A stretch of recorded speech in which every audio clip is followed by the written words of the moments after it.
Thank you very much, and thank you for giving me this opportunity today. I much appreciate it, Madam President. I feel that I must make 4 critical points. First, I want to be clear that the conflict that is being suffered by the Ukrainian people is not about the Russian Federation versus the West. 140 countries just last week spoke in support of ending this conflict and the need to end this humanitarian crisis. 141 countries supported the initial resolution in the UN General Assembly to say that this invasion by Russia should stop. So with all due respect, Mr. Ambassador, this is not about Russia versus the West.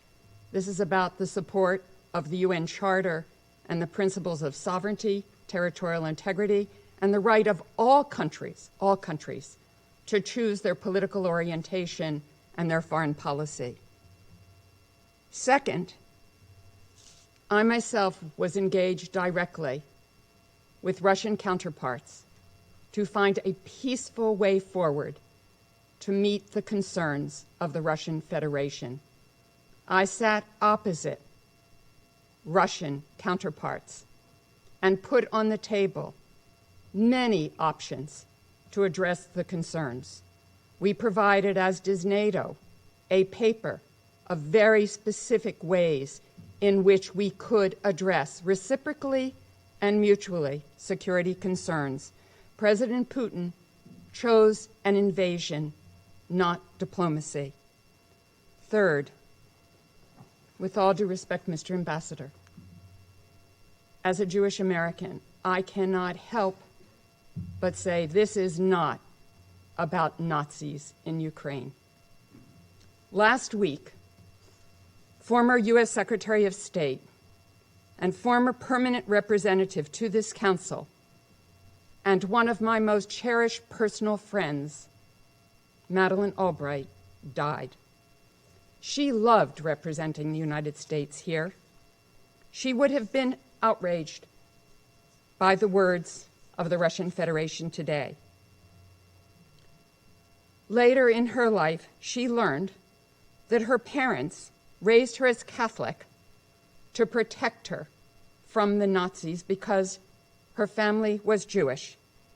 She learned that 3 of her grandparents died at the hands of the Nazis while in concentration camps.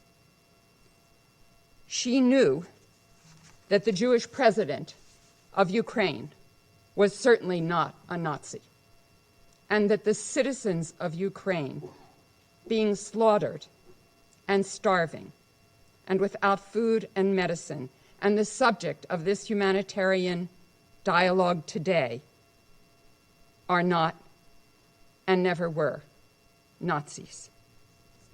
And finally, this dialogue today is about the humanitarian needs of Ukrainian civilians and the humanitarian needs of people around the world who, as David Beasley said so eloquently, are going from feeding starving children, feeding hungry children, to feeding starving children. It's about, as he said, going from a breadbasket to a bread line. We must all do whatever we can, of course, to stop war.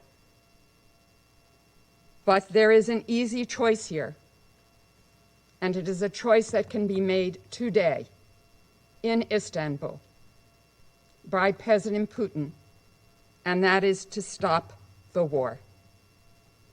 So let us all, over 140 countries around the world, continue to stand with Ukraine. Thank you.